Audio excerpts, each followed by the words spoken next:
More from Nigel Farage now, because he's announced that he was having his bank account closed whilst being given no explanation as to why. I'm sure that you have seen and heard all about this. But since then, one by one, people have come forward saying that they too have had their accounts closed, stating that it is due to them having, quote, controversial views. Well, following these outrageous revelations, banks are set to be told by the Treasury that they must protect free speech, whilst Chancellor Jeremy Hunt is understood to be deeply concerned with the behaviour of some banks. Well, in the Commons today, MP for Holton Price and Howden David Davies raised the issue of bank account closures and specifically spoke about Nigel Farage. But the breaking news is this. Nigel has just tweeted that he's been rejected by a ninth bank.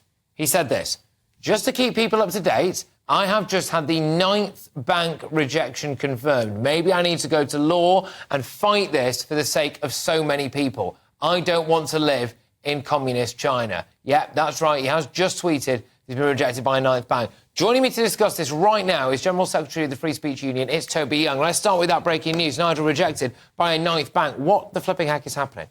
Yeah, well, that's horrifying and shows just what a huge problem this is. And it's a creeping problem. It happened to me 9 months ago. I was debanked by PayPal. My two organisations I run were shut down. I kicked up a huge stink. They eventually restored my accounts. But since then, lots of people have been contacting the Free Speech Union to tell me that it's happened to them, asking for our help. And we've been lobbying the Treasury, lobbying the government to do something about it, to change the financial regulations, to make it much, much harder, if not impossible, for banks to do this to their customers. And we heard today, Jeremy Hunt said, Rishi Sunak's backed him up, that banks shouldn't be interfering with their customers' freedom of expression in this way.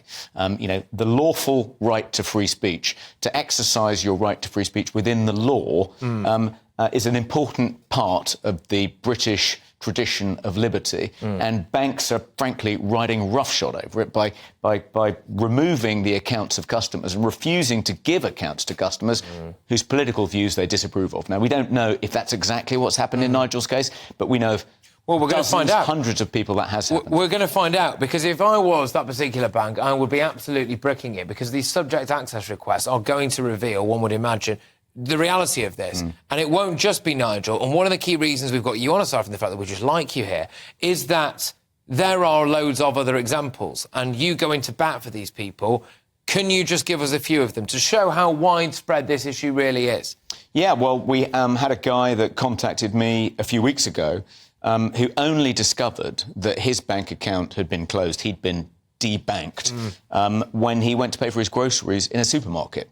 And under the current regulations, banks are supposed to give you at least 60 days' notice before closing your account. And they're supposed to give you an adequate explanation too. In this case, they'd given this guy no notice at all. They just closed his account without even notifying. And this is just a normal guy, your average Joe, really? An average Joe, yeah. We don't know exactly what he'd said to upset the bank. And one of the ways in which they're able to get away with this is, at the moment, they just don't tell you. I mean, this is a point that Nigel made. When he was told by his bank he'd been with since 1980, so for 43 years, they didn't really tell him. They just said, for commercial reasons, we're closing your account, without going into any more detail. And that makes it quite hard to sue. I mean, under the Equality Act, you can sue a bank, you can sue a business for discriminating against you on the basis of your lawful, protected beliefs. But if they won't tell you why they've debanked you, then it's quite hard to bring a case against them. And one of the ways we think the government is going to change the regulations is that they're going to insist that banks really do have to provide you with a detailed explanation of why they've closed your account. And they're also, I think, going to add another regulation saying you cannot just close an account because you disapprove of a customer's political views. And that combination, forbidding the debanking for purely political reasons, as well as the insistence you have to give a decent explanation, will enable customers who this happens to sue banks in the court, and hopefully that'll rein them in. And I wanted you to give that example there of the average Joe on the street, as it were, because if it can happen to Nigel, that's one thing, and he can lawyer up maybe, and he's got this fantastic platform here, and he's got his social media following, but your ordinary man or woman on the street, this can happen to you. But we're very pressed for time, and I want to talk to you about this other issue, which is it's not just banks that are cancelling people. There's a chap who, after 14 years, I believe, of an unblemished service, including at least 2 tours of Afghanistan, I think, you were representing him because he feels forced out of the military because he thinks that men can't be women. Yeah, it's an extraordinary case, Patrick. So Colonel Dr. Kelvin Wright, who, as you say, served in Afghanistan, he's an army medic. He put his own life on the line on countless occasions to defend the lives, to protect the lives, to save the lives of wounded soldiers. You know, flew in helicopters over enemy territory, risked being shot down to save the lives of wounded soldiers in the field. I mean, a copper-bottomed hero. Yeah.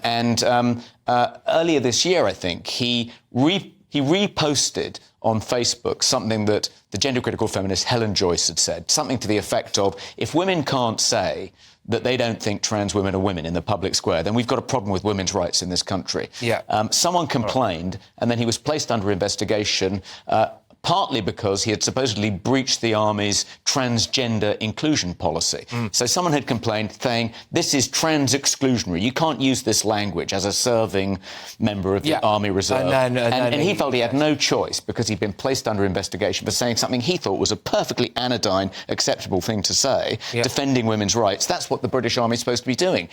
Women's rights are human rights. The British Army is supposed to be defending human rights, not attacking people for defending them. Anyway, he felt he had no choice but to resign, and we're now exploring remedies with him. He's a member of the Free Speech Union, and we're happy to defend him.